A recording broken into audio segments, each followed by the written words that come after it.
வணக்கம் சவுக்கு மீடியா நேயர்களே. இன்றைய அரசியல் தமிழ்நாட்டில் நடந்த முக்கியமான அரசியல் மற்றும் சமூக நிகழ்வுகளை பற்றி விவாதிக்க இருக்கிறோம். வாருங்கள் சார். வணக்கம் சார். வணக்கம் மாலதி. வணக்கம் நிதீஷ் சார். வரலாற்றிலேயே நேற்று அதிக நேரம் சட்டப்பேரவை நிகழ்வு நடந்திருக்கு சார்.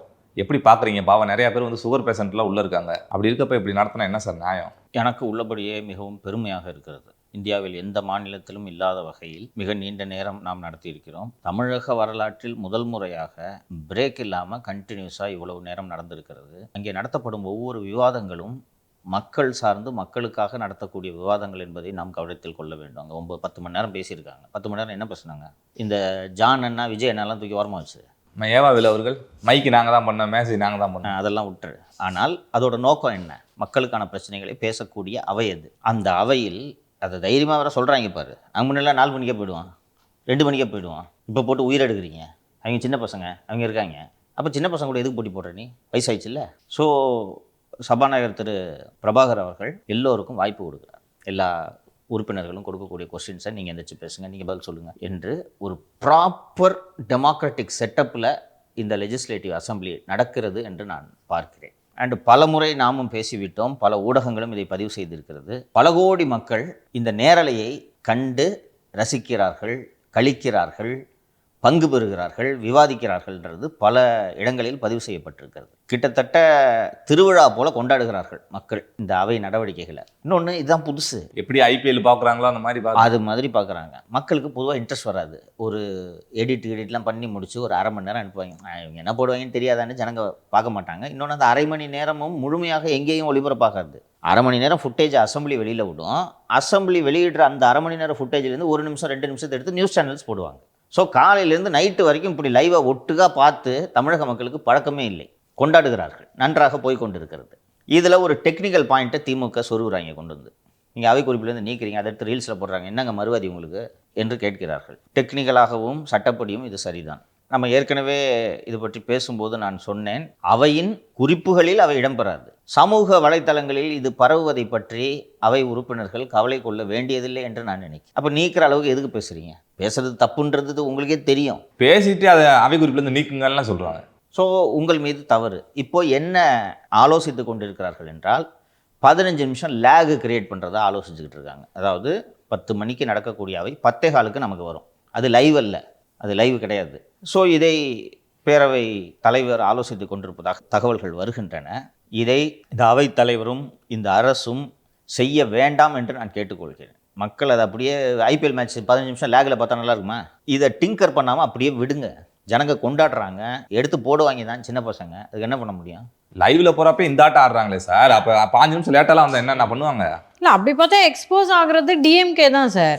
அதனால தான் இந்த டெக்னிக்கல் பாயிண்ட்டை ரைஸ் பண்ணுறாங்க. ஸோ சபாநாயகர் இதற்கு பலியாகி விடக்கூடாது என்கிறேன். ரொம்ப கொண்டாடுறாங்கப்பா. இந்த பூண்டி கலைவாணன் என்ற ஒரு எம்எல்ஏ பேரவைத் தலைவர் இருக்கைக்கு பக்கத்தில் போயிட்டு ஏதோ ஒரு பேசினார்ப்பா. நேற்று ஒரு மீம் பார்த்தேன்ப்பா, வீடியோ மீம். அவ்வளவு அழகாக எடிட் பண்ணி போட்டிருக்காங்க. அது அப்படியே போடுங்க. அது அவ்வளவு அழகாக ஒரு ஏதோ கையாட்டி பேசுகிறாரு, ஒரு சினிமா டைலாக் எடுத்து அதுக்கு வச்சு அவ்வளோ அழகாக இருக்குது. சுத்தமானதா இருந்தா உன் முன்னாடி தவிர வேற எந்த பொம்பளை தொடர்ந்து சொல்லி இந்த துண்டை தாண்டி சத்தியம் பண்ணியா பாப்பா. என்ன யோசிக்கிற? நீ மட்டும் இல்ல, இங்க இருக்கிற எந்த ஆம்பளையாலும் தாண்ட முடியாது. நானே தாண்ட முடியாது. என்ன சக்கரை தாண்டியா? சக்கரையே சக வாங்குறத பாரு. 7.5 மூக்கன் சொன்ன மாதிரி இவர் கொடிக்குளம் பேச்சியே வச்சிருந்திருக்காருப்பா. ஏப்பா, ஓ மகளை கூட தான் எனக்கு தெரியும். அப்ப அந்த பிள்ளைய நான் வச்சிருக்கேன்னு சொன்னா நீ ஒத்துக்குருவியா? பிக்காலி பிள்ளை பார்த்து பேசுறா, பல்லக்கெல்லாம் கழட்டி போடுவேன். போயா போக்கவாயா? யார பாத்துல போக்கோ ஒன்ன அந்த வந்துருச்சுடா. இவனுங்களுக்கு போய் பஞ்சாயத்து பண்ணி தீர்ப்பு சொல்ல வந்த பாரு. இவர் போயிட்டா இருந்தா அந்த சுப்ரீம் கோர்ட் வழக்கு தீர்ப்பு சொல்ல முடியும். சின்ன பசங்க அவ்வளோ கிரியேட்டிவா இவ்வளவு நாட்களாக யூடியூப் வீடியோ மற்ற வீடியோக்களில் தான் எடுத்து வீடியோ மீம் போட்டுக்கிட்டு இருந்தாங்க. இன்றைக்கி அசம்பிளி நடவடிக்கைகளை பற்றிய மீம் அவ்வளோ வருது. அப்போ எவ்வளோ மக்கள் இதை என்ஜாய் பண்ணுறாங்க. அதை ஏன் கெடுக்கணும்னு நினைக்கிறீங்க? பேரவைத் தலைவர் திரு பிரபாகர் அவர்களுக்கு கோரிக்கையாகவே வைக்கிறேன், இதை பண்ணாதீங்க. திமுக காரங்க லைவை நிப்பாட்டுறதுக்காக தான் இந்த மாதிரி டிசைனாக வர்றாங்க. லைவை நிப்பாட்டிட்டாங்கன்னா வேலைலாம் 2 மணிக்கு வீட்டுக்கு போயிடுவார். நம்ம அந்த ஒரு நாள் வேலை 1 வாரம் ஓய்வு தம்பி இருக்காரு, அவரை போல் இவரும் கிளம்பி விடுவார். இப்போ பார்த்துக்கிட்டு இருக்காங்க, கேட்பாங்க. வீட்டில் தலைவர் பார்த்துக்கிட்டு இருக்காரு, கொத்து போராட்டக்காரரு. என்னையா போயிட்டு நீ பாட்டுக்கு உனக்கு கொறடை பதவி புடுங்கு, செந்தில் பாலாஜிட்ட கொடுத்துருவோம், விசுவாசமாக இருப்பார். இது இவர்களுக்கு அப்படியே சங்கடமாக இருக்குது, நெருக்கடியாக இருக்குது, நெருப்பு மேலே உட்காந்துருக்கிற மாதிரி இருக்குது. தலையை சொரிய முடியல, மூக்கை நோண்ட முடியல, செல்ஃபோனை நோண்ட முடியலன்ட்டு அவ்வளவு வேதனையாக இருக்கிறது. ஸோ இது நான் ஏதாவது ஒரு டெக்னிக்கல் பாயிண்ட்டை சொல்லி இந்த லைவை நிப்பாட்டுறதுக்கு பார்க்குறாங்க. இவங்க லைவை நிப்பாட்டுறதுக்கும் அப்படியே ஒளிபரப்புவதற்கும் இடையில் ஒரு வழிமுறையை கண்டுபிடித்து 15 நிமிஷம் லேகுன்னு கொண்டு வர்றாங்க. லேகுன்னு நீங்கள் கொண்டு வந்தீங்கனாலே கட்டு தான் பண்ணுறீங்க நடுவில், இல்லையா? அப்போ மக்களுக்கு என்ன வரும்னா, ஏதேதோ நடந்திருக்குப்பா, இவங்க இஷ்டத்துக்கு கட் பண்ணிட்டாங்கப்பா, இது ஒரிஜினல் ப்ரொசீடிங்ஸ் இல்லைப்பா என்று நினைப்பார்கள். இப்போ அப்படியே லைவ் வருவதனால், அவை குறிப்பில் நீக்கப்பட்ட ஒரு சில விஷயங்கள் வீடியோக்களாக உலவுவதனால் வானம் ஒன்றும் இடிந்து விழுந்து விடாது. தம்பி, நீதிமன்றங்களை பொறுத்தவரை நீதிபதிகளின் தீர்ப்புகள் தான் சட்டத்தின் முன் செல்லும். நீதிபதிகள் பேசுவது தலைப்புச் செய்திகளுக்கு பயன்படுமே ஒழிய அது சட்டத்தின் முன் எந்த விதமான வேல்யூவும் கிடையாது அந்த பேச்சுகளுக்கு. அவங்க வாய்மொழியாக ஒரு தீர்ப்பு கொடுத்தா கூட அவங்களுக்கு வந்து பிரிண்டாக வந்தால் தான் அது ரைட்டிங்கில் ஜட்ஜ்மெண்ட்டாக வரணும். வாய்மொழியெல்லாம் தீர்ப்பு கொடுக்க முடியாது. தீர்ப்புனாலே ரைட்டிங்கில் தான். வாய்மொழியாக சொல்கிறதெல்லாம் நியூஸாக வேணால் ஆக்கிக்கலாம். அந்த நீதிமன்றங்களே நேரலையில் ஒளிபரப்புகின்றன. மாண்புமிகு உச்சநீதிமன்ற நீதிபதிகள் நினைத்தால் லைவ்லாம் போடாது, நிறுத்து. அதுவும் கரப்பாம்பூச்சின்னு சொல்லி எவ்வளோ பெரிய பிரச்சனையாச்சு. ஒரு கட்சியை உருவாயிடுச்சு. ஸோ அவர்களே இதை பற்றி பாதர் பண்ணுறதுல நீங்கள்லாம் நேற்று முளைத்த காளான்கள், விட்டில் பூச்சிகள், 31 காணாமல் போய்விடுவீர்கள் பல பேர். உங்களோட நடவடிக்கைகளை நேரலையில் மக்கள் பார்த்தால் என்ன? ஸோ சபாநாயகர் அவர்கள் இதற்கு இடம் கொடுக்கக்கூடாது. திமுக இப்படி டிசைனாக அழுத்தங்கள்லாம் கொடுப்பாங்க, எப்படியாவது லைவை கட் பண்ணும்பா, அதற்கு இடம் கொடுக்கக்கூடாது. முதல் முறையாக பேரவை நடவடிக்கைகளை தமிழக மக்கள் திருவிழா போல கொண்டாடுகிறார்கள். இதை கெடுத்து விடாதீர்கள் என்றதை நான் இந்த நேரத்தில் சொல்லிக்கிறேன். ஸோ அதே போன்று சமீபத்தில் வந்துட்டு சட்டப்பேரவையில் எல்லா குடும்பத்துக்கும் வந்து 3 சிலிண்டர் அறிவிச்சிருந்தாங்க. அப்புறம் பேருந்துக்கு வேற இலவசம்லாம் சொல்லியிருந்தாங்க. ஏற்கனவே தமிழ்நாட்டில் இவ்வளோ கடன் சுமை இருக்குது. அப்படி இருக்கப்ப இந்த மாதிரியான அறிவிப்புகள் மேலும் கடன் சுமையை ஏற்படுத்தாதா சார்? ஏழைகளுக்கு கொடுக்கலாம். தாவேக அரசு சொன்னபடி வாக்குறுதிகளை நிறைவேற்ற வேண்டும் என்று நினைக்கலாம். ஆனால் தமிழகம் இருக்கக்கூடிய நிதி நிலைமையில் இவற்றுக்கெல்லாம் நீங்கள் எங்கிருந்து பணம் கொண்டு வர போகிறீர்கள் என்பது எனக்கு புரியவில்லை. திமுக அரசு வறுமை கோட்டில் கீழே இருக்கக்கூடிய பெண்களுக்கு மாதந்தோறும் 1000 ரூபாய் என்று அறிவித்துவிட்டு மின் கட்டணத்தை உயர்த்தினார்கள், சொத்து வரியை உயர்த்தினார்கள், எங்கெங்கெல்லாம் வரிகளை உயர்த்த முடியுமோ உயர்த்தினார்கள். தாவேக அரசும் அந்த தவறுகளை செய்து கொண்டிருக்கிறதோ என்று எனக்கு வருத்தமாக இருக்கிறது. எங்கே போவீங்க ஃபண்டுக்கு? சிலிண்டர் இன்னைக்கு விற்கிற விலையில் வறுமை கோட்டுக்கு கீழே இருப்பவர்களாக இருந்தாலும் கூட இதற்கான நிதிச்சுமையை எப்படி நீங்கள் சமாளிப்பீர்கள்? இப்போதுதான் மாடெக்ஸுக்கு அலுவாலியா தலைமையில் ரெவின்யூ ஆகுமெண்டேஷனுக்காக ஒரு கமிட்டியை போட்டிருக்கீங்க. அந்த கமிட்டி ரெவின்யூவை எப்படி இன்க்ரீஸ் பண்ணுறதுன்னு இதுவரை இடைக்கால அறிக்கையை கூட தரவில்லை. அதற்குள் நீங்கள் திட்டத்தை அறிவித்துக் கொண்டிருந்தால் இதற்கு என்ன பொருள்? இதை எப்படி புரிந்து கொள்வது? சார், இப்போ போன தடவை டாஸ்மாக்ல லீக்கேஜ் இருந்துச்சு சார். கம்பெனிகள்லேருந்து டைரெக்டாக யூசர் கிட்ட வந்துட்டு இருந்தது. இப்போ அதெல்லாம் கட் பண்ணியிருக்காங்கல்ல சார்? அதெல்லாம் கட் பண்ணியிருக்காங்கம்மா. அப்படி இருந்தாலும் எல்லா இடங்களிலும் ஊதிய உறவு கோரி கூக்குரல்கள் எழுந்து கொண்டு இருக்கிறது. பயிர்க்கடனை தள்ளுபடி பண்ணணும். பயிர்க்கடன் தள்ளுபடி பண்ணுறதை நான் விமர்சனம் பண்ணல, நீங்கள் கவனிக்கணும், அது அவசியம். ஆனால் இது அவசியமா என்ற கேள்வி என்னுள் எழுகிறது. பாப்புலிஸ்ட் ஸ்கீமை இம்ப்ளிமெண்ட் பண்ணி பொருளாதாரத்தை இந்த அரசும் நாசப்படுத்தி விடுமோ என்ற அச்சம் எனக்கு இருக்கிறது. எப்படி இருந்தாலும் வேறு எங்கேயாவது ஒரு வகையில் இதற்கான வருவாயை நீங்கள் பெருக்க வேண்டும். அது இயல்பாக கட்டண உயர்வில் தான் சென்று முடியும். 1000 பேருக்கு கொடுக்கறதுக்கு 10,000 பேருக்கு நீங்கள் கட்டண சுமையை அதிகரித்தால் அது என்ன மாதிரியான ஆட்சி என்பதை ஆட்சியாளர்கள் சிந்திக்க வேண்டும். அதுலேயும் சார், இந்த பெண்களுக்கு வந்து பேருந்தில் இலவசமாக கொடுத்தோன்னே தனியார் பேருந்து ஊழியர்கள் வேற போராட்டம் பண்ணியிருக்காங்க. இதில் ஒரு லாஜிக்கலாக தெரியுதா? இங்கே சென்னையில் ப்ரைவேட் பஸ் இல்லை, டவுன் பஸ் இல்லை, அதனால் நமக்கு இது தெரியவில்லை. கிராமப்புறங்களில் உங்கள் ஊரில் இருக்குமே ப்ரைவேட் பஸ்ஸு? இருக்கு சார். இருக்குல்ல. இப்போ ஒரு 2 பஸ் வருது. இப்போ உங்கள் வீட்டில் உங்கள் அம்மா இருக்காங்க, ப்ரைவேட் பஸ்ஸில் டிக்கெட் வாங்கி போவாங்களே, அப்போ அந்த ப்ரைவேட் கம்பெனிக்காரங்க எப்படி நடத்துவான்? நீங்கள் டீசல் வைக்கிற விலையில் இப்போயே 1/2 மணி நேரம் அந்த ஃப்ரீ பஸ் வரணும்னு வெயிட் பண்ணிக்கிட்டு, இயல்பு 20 ரூபான்னு வச்சுக்கோங்க டிக்கெட்டு. ஏன் அந்த 20 ரூபா செலவு பண்ண? உங்கள் அம்மாவோட சம்பாத்தியத்துக்கு 20 ரூபா பெரிய காசு, கரெக்டா? அப்போ வரட்டும் அந்த பஸ்ஸு, வெயிட் பண்ணுவாங்களா இல்லையா? அப்போ அந்த ப்ரைவேட் பஸ்ஸுக்காரன் தலையில் துண்டை போட்டு போக வேண்டியதுன்னா? இன்றைக்கி டீசல் விற்கிற விலையில் மற்ற பராமரிப்பு கட்டணங்கள் எல்லாவற்றையும் ஆராய்ந்து பார்த்தால் இவ்வளோ டிக்கெட் ஏறினா தான் அவனுக்கு அந்த ட்ரிப்புக்கு லாபம். அப்போ அந்த தனியார் பேருந்துகளை நம்பி இருக்கக்கூடிய ஊழியர்களின் கதி என்ன வருது? ஒரு அரசு எல்லா விஷயங்களையும் சீர்தூக்கி பார்த்து தான் செய்ய வேண்டும். நீங்கள் அறிவிச்சிட்டிங்க, நான் மறுக்கலை. இந்த விமர்சனங்கள் வரும், யோ அறிவிச்சு ஏன் செய்யலை அப்படின்னு. பதிலுக்கு நீ அறிவிச்சதெல்லாம் செஞ்சியான்னு கேட்டிங்கனாலே முடிஞ்சு போச்சு. வீம்புக்கு போய் இப்படி பண்ணிங்கன்னா என்ன ஆகும்?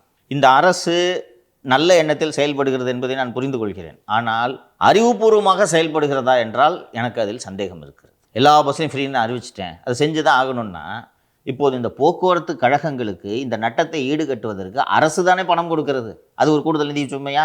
இது என்ன மாதிரியான பொருளாதாரம்? ஏற்கனவே 1000 கோடிக்கு மேலே கடன் இருக்குது அந்த போக்குவரத்து துறையில். ஆமாம், போக்குவரத்து தொழிலாளர்களுக்கு கொடுக்க வேண்டிய நிலுவைத் தொகை இன்னும் கொடுக்கப்படவில்லை. எங்கேருந்து கொடுப்பீங்க நீங்கள்?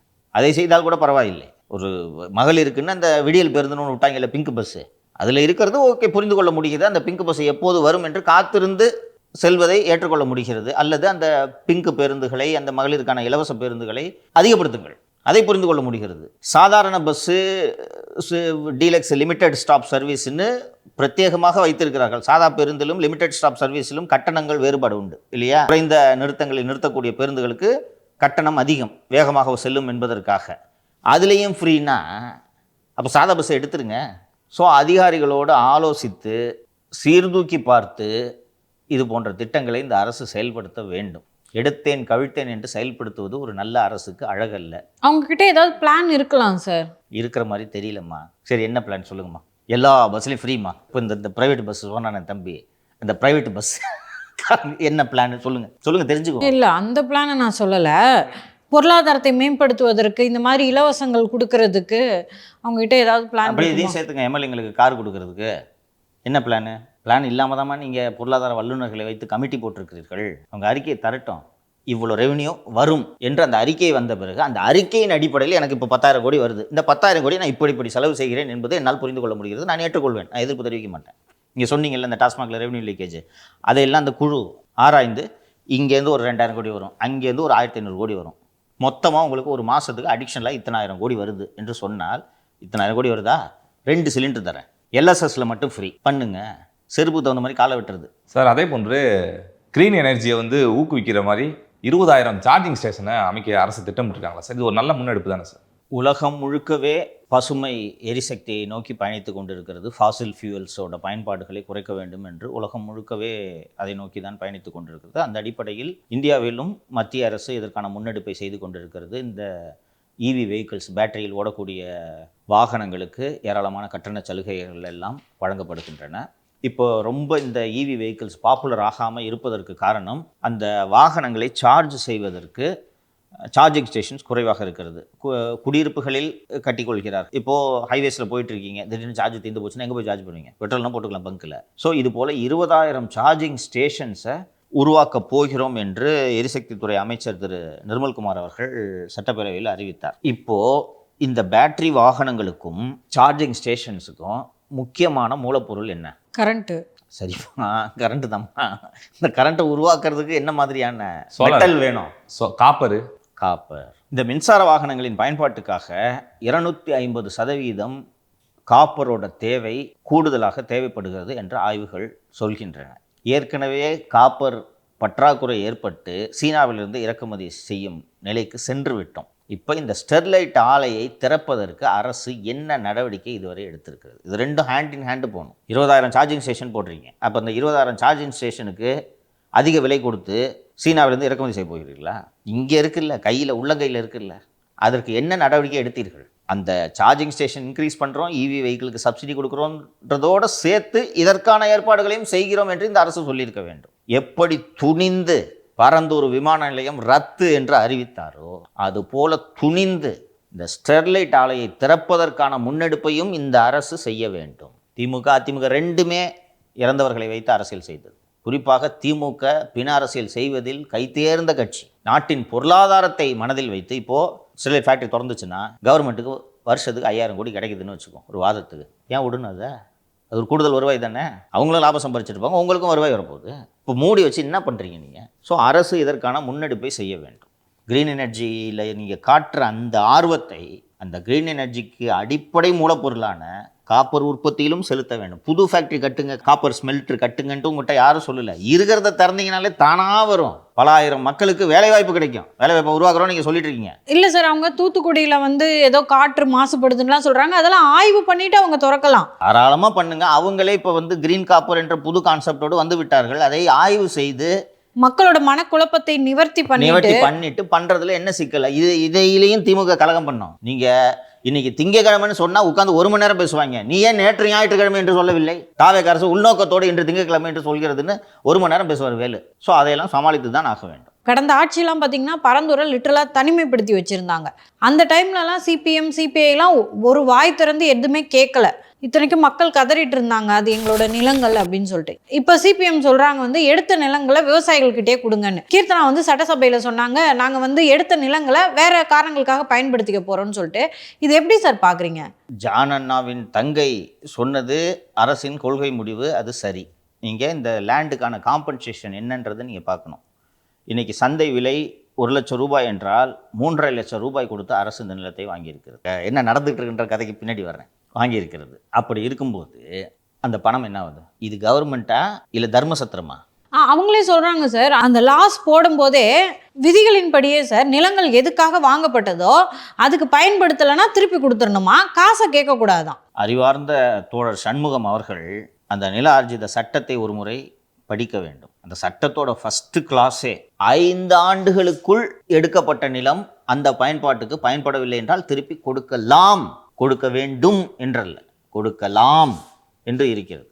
அதற்கு பிறகு ஒரு வழக்கில் தீர்ப்பளித்த உச்சநீதிமன்றம் கொடுக்க வேண்டும் என்ற கட்டாயம் இல்லை என்று சொல்லியிருக்கு. நான் சண்முகத்தை பார்த்து கேட்க விரும்புகிறேன். 1 லட்ச ரூபா லேண்டை 3 லட்ச ரூபா கொடுத்து வாங்கியிருக்குது கவர்மெண்ட். நான் உதாரணத்துக்கு சொல்கிறேன், 65 லட்ச ரூபா கொடுத்து வாங்கியிருக்கு கவர்மெண்ட். ஸோ 3.5 மடங்கு கொடுத்து வாங்கியிருக்கிறது. இப்போ இந்த பணம் என்ன ஆகுது? எல்லாத்தையும் தூக்கி கொடுத்துட்டா இது கவர்மெண்ட்டா இல்லை பைத்தியக்கார மடமா? சண்முகம் அவர்கள் ஏழை மக்கள், விவசாய மக்களுக்காக குரல் கொடுப்பதை எல்லாம் நான் புரிந்து கொள்கிறேன். இந்த அக்கறை ஏன் சண்முகங்களுக்கும் பாலகிருஷ்ணன்களுக்கும் திமுக ஆட்சி முடியும் வரை வரவில்லை? இப்ப பரந்தூரை வந்து மக்கள் கதற இன்னும் திமுக வந்துருந்துச்சுன்னா எடுத்திருப்பாங்க, அப்பெல்லாம் வாய மூடிட்டு இருந்திருப்பாங்க.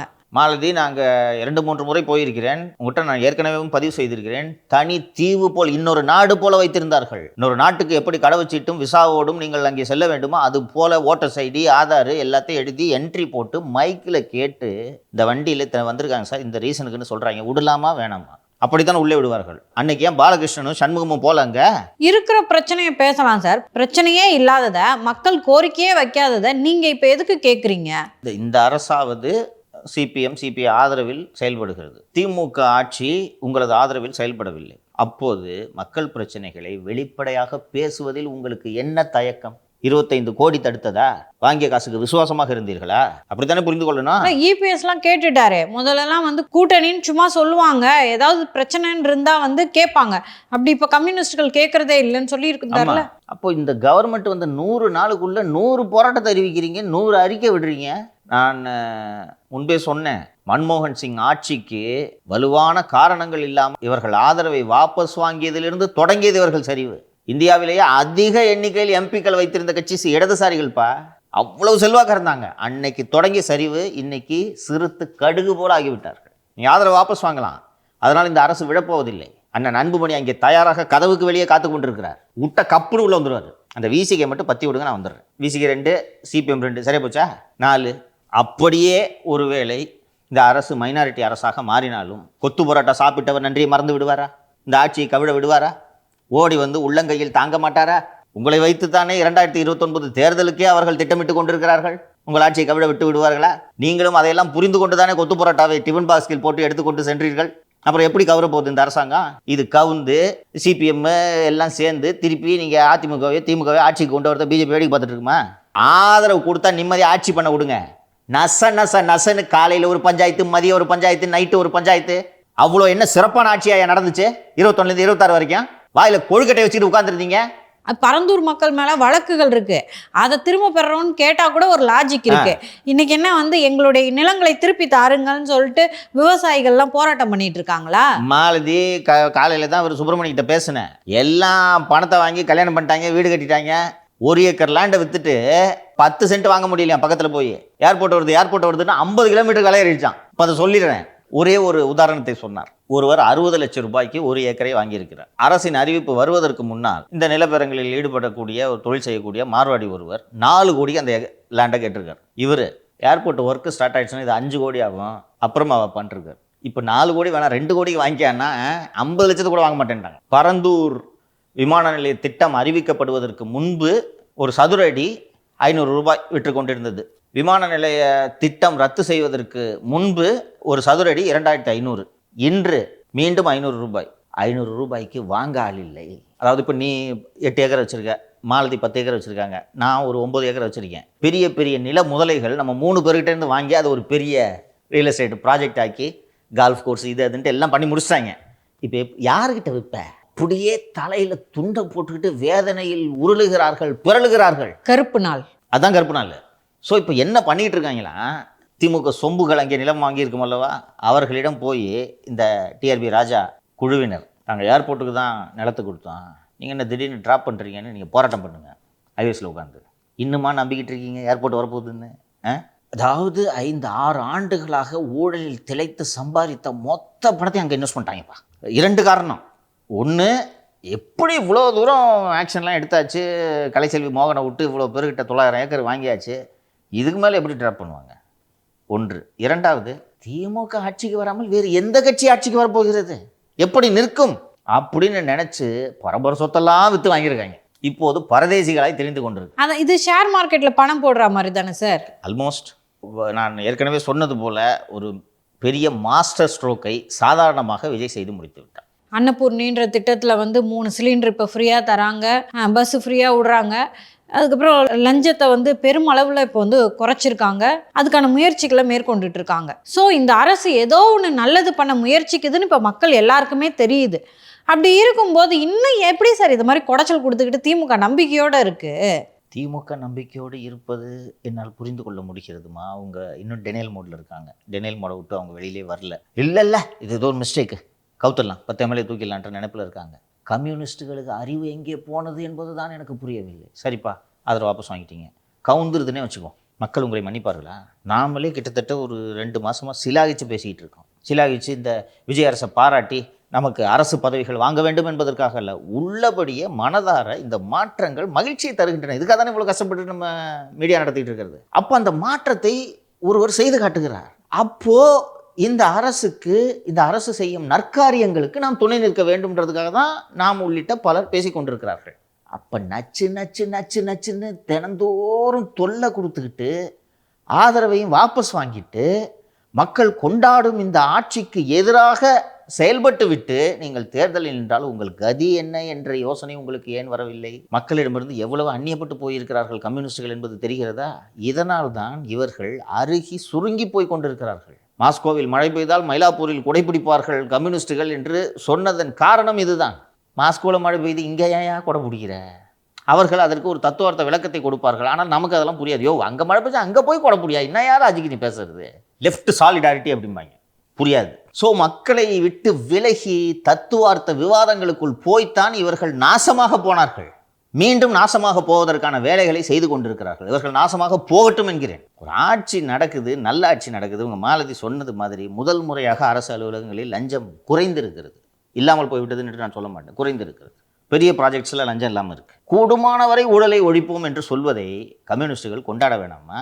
நேற்று சண்முகம் அவர்கள் முதலமைச்சருக்கு கடிதம் எழுதுகிறார். உயர்கல்வித்துறை அமைச்சர் மன்னிப்பு கேட்குறாரு. எங்களுக்கு மன்னிப்புலாம் தேவையில்லை, அந்த தாசில்தார் மேலேயும் தலைமைச் செயலாளர் மேலேயும் நடவடிக்கை எடுக்கணும், அவர்களை தண்டிக்க வேண்டும். ஒரு மக்கள் பிரச்சனைகளுக்காக கள்ளக்குறிச்சியிலே கள்ளச்சாராயம் விற்க அனுமதித்து 60 பேர் இறப்பதற்கு காரணமாக இருந்த அந்த கலெக்டர் மீதும் அந்த எஸ்பி மீதும் நீங்கள் நடவடிக்கை எடுக்க வேண்டும் என்று கடிதம் எழுதியிருந்தால் நான் கம்யூனிஸ்டுகளை வாழ்த்தியிருப்பேன். சென்னை கடற்கரையிலே விமான சாகச நிகழ்ச்சியின் போது போதுமான ஏற்பாடுகளை செய்யாமல் 5 பேர் உயிரிழக்க காரணமான சென்னை மாநகர ஆணையர் மீது நீங்கள் நடவடிக்கை எடுக்க வேண்டும் என்று சண்முகம் கடிதம் எழுதியிருந்தால் நான் வாழ்த்தியிருப்பேன். உங்களை கண்காணிக்கிறாங்கன்ட்டு ஒரு கடிதம் எழுதினார்ன்றதுக்கு அவங்க மேல் நடவடிக்கை எடுக்கணும்னு பண்ணுறீங்கன்னா அப்போது உங்களுக்கு மக்கள் நலனை விட உங்கள் சுயநலம் தான் முக்கியமாக இருக்கிறது இல்லையா? மக்களுக்காக தான் கம்யூனிஸ்டுகளுக்காக மக்கள் எப்போதும் கிடையாது. இதையெல்லாம் புரியாதவரா சண்முகம் என்பது எனக்கு வியப்பாக இருக்கிறது. ஸோ இந்த தாவேக ஆட்சி வந்தது எப்படி திமுகவுக்கு கசப்பாக இருக்கிறதோ அதுபோல் கம்யூனிஸ்டுகளுக்கும் கசப்பாக இருக்கிறது என்று தான் நான் புரிந்து கொள்கிறேன். ஒரு 25 கோடி வேணும்னா ஆதவன்ட்டு கேட்டால் கூட தருவார்ல சார்? இல்லை, இப்போ அவர்கிட்ட இல்லைப்பா, ஆண்டி தரமாட்டேன்ட்டாங்க. புரட்சி தமிழச்சி கொடுத்ததெல்லாம் போதும் உனக்கு, போய் சம்பாரிச்சுக்கிட்டாங்க. அப்போ அப்படி தானே புரிஞ்சுக்கணும். 25 கோடி வாங்கிக்கிட்டு ஒரு அயோக்கியத்தனமான அரசாங்கத்தை முட்டு கொடுத்து தாங்கி கொண்டிருந்தீர்கள். ஒரு மக்களால் விரும்பப்படும் ஒரு அரசு நடந்து கொண்டிருக்கிறது, அதுக்கு தினந்தோறும் தலைவலியை கொடுத்து கொண்டிருக்கிறீர்கள். உங்களை கண்காணிச்சானா கம்யூனிஸ்ட் கண்காணிச்சா பெருமைப்படியா? நீ கம்யூனிஸ்டா இருக்கிறதுனால தான் ஏன் கண்காணிக்கிறான்? நம்மளாம் வந்து இப்போ 24 ஹவர்ஸும் வந்து சர்வேலன்ஸ்லேயே தான் இருப்போம். கண்காணிச்சுட்டு போ. என்ன மெத்தா கடத்துறான்? மடியில் கணம் இருந்தால் தானே வழியில் பயம் இருக்கும் போது. கண்டிச்சிங்க, ரைட், முடிஞ்சு போச்சு, அது ஒரு இஷ்யூ இல்லை. அதுக்கு தான் கல்வித்துறை அமைச்சரே மன்னிப்பு கேட்டார். மன்னிப்பு கேட்ட வேற என்னப்பா வேணும் உனக்கு? இன்னும் சண்முகம் புரிந்து கொள்ள வேண்டும். கலைச்செல்வன் பேச்சை கேட்டுக்கிட்டு நீங்கள் இப்படி அறிக்கை கொடுத்துட்டு இருந்தீங்கன்னா தனிமைப்பட்டு அந்நியப்பட்டு போய் விடுவீர்கள், மக்கள்கிட்ட எக்ஸ்போஸ் ஆவாங்க. தலைமைச் செயலாளர் வந்து இந்த அரசின் முக்கியமான தூணாக இருக்கிறார். யாருக்கும் அனுபவம் இல்லை. ஜான் அண்ணாவுக்கும் அறிவில்லை, நான் சொல்றது நிர்வாக அறிவே இல்லை என்று சொல்லவில்லை. விஷ்ணு அண்ணாவுக்கும் நிர்வாக அறிவு இல்லை, ஜெகதீஷ் அண்ணாவுக்கும் இல்லை. பேரை விட்டுருச்சு அந்த பொண்ணு, என்னன்னு தெரியல, ஐடி ஒழுங்காக பண்ணல போல. ஆதவ் அண்ணாவுக்கும் நிர்வாக அனுபவம் இல்லை. ஸோ நிர்வாக அனுபவம் செழுமையாக இருக்கக்கூடிய சாய்குமார் அவர்கள் இந்த அரசை வழிநடத்தி கொண்டிருக்கிறார். அந்த வழிநடத்தி கொண்டிருக்கக்கூடிய ஒருவரை அங்கிருந்து அகற்றிவிட்டு என்ன எதிர்பார்க்கிறார் சண்முகம்? கலைச்செல்வன் சீஃப் செக்ரட்டரி ஆகலாமா? அதான் வேணுமா? ஆக்குனா அருணை தூக்கிட்டு வந்து லஞ்ச ஒழிப்புத்துறையில போடுவீங்க. கமிஷனர் ஆக்கிடுவாங்கம்மா திருப்பி அமல்ராஜை தூக்கிட்டு. இன்று ஊடகத்தில் ஒரு செய்தி வந்திருக்கிறது தினமலரில். வண்டியில் இங்கே டிராஃபிக் வயலேஷன் பண்ணிங்கன்னா ஃபைன் வாங்குறாங்களா? ஃபைனை வாங்கிட்டு என்னப்பா பண்ணணும்? நீ டிராஃபிக் ஆரை கிட்ட பணம் கட்டுற, என்ன பண்ணணும் அந்த பணத்தை? அவர் கோர்ட்டில் கொடுக்கணும், இல்லைன்னா கவர்மெண்ட்டை கொடுக்கணும் இல்லையா? மாத கணக்கில் கட்டலையா? ரொட்டேஷனில் விட்டுருக்காங்க போல இருக்கு. ஆமாம்மா, இதே மாதிரி தானே சார் போன தடவை மதுரை கார்பரேஷன்ல நடந்தது. ஆமாம், அந்த அக்கௌண்ட்டு கொஞ்சம் ஹேங் ஆகுது, நீ அண்ணன் அக்கௌண்ட்டில் போட்டுரு. இந்தா போனது வராது. எது பைக் பிரசாத் பைக்கை தூக்கிட்டு போன அந்த saint Thomas motor station. Amalraj, நீ எவங்கிட்டையும் ஃபைன் வசூல் பண்ணக்கூடாது, முதல்ல அதை கட்டு. ஆமா, இப்படி ஒரு 10 ஸ்டேஷனுக்கு யாருமே ஃபைன் வாங்கக்கூடாதுன்றாரு. இப்போ இது போல் செயல்பட்டு கொண்டிருக்கக்கூடிய இந்த அதிகாரிகளை மாற்றிவிட்டு அருண், அல்வா, அருட்தந்தை இவர்களெல்லாம் மீண்டும் வர வேண்டும் என்று கலைச்செல்வனும் சண்முகமும் எதிர்பார்க்கிறார்களா? இதற்கு தடையாக இருப்பது சாய்குமார் ஒருவர் தான். அதை கெடுத்து விடணும். அதான் சார், இப்போ இந்த தவறுகள்லாம் நடக்குதுன்னு வைங்களேன், அதுக்கு யார் விலை கொடுப்பா? திரு விஜய் தானே கொடுத்தாகணும் ஃபியூச்சர்ல. விஜய் இவர்களை எல்லாம் பற்றி புரிந்து கொண்டு கவனமாக இருக்க வேண்டும், அவ்வளவுதான். ஸோ இதே போல் நீர்வளத்துறையிலேயே வந்துட்டு லஞ்சம் வாங்கினாங்க அப்படின்னு சொல்லிட்டு அரெஸ்ட் பண்ணியிருக்காங்க சார் 2 பேர்த்த. இதை நம்ம கவனிக்கணும். திரு சண்முகமும் இதை கவனிக்க வேண்டும். இந்த அரசு ஊழலுக்கு எதிராக கடுமையான நடவடிக்கை எடுக்கிறது என்பது ஆட்சி பொறுப்பேற்ற முதல் நாளிலிருந்தே எல்லோருக்கும் தெரியும். அண்ட் அந்த ஊழல் தடுப்பு நடவடிக்கைகளை, ஏராளமான நடவடிக்கைகளை எடுத்துக்கொண்டிருக்கிறது. பெருமளவு லஞ்சமும் ஊழலும் குறைந்திருக்கிறது என்பது எல்லோருக்கும் தெரியும்.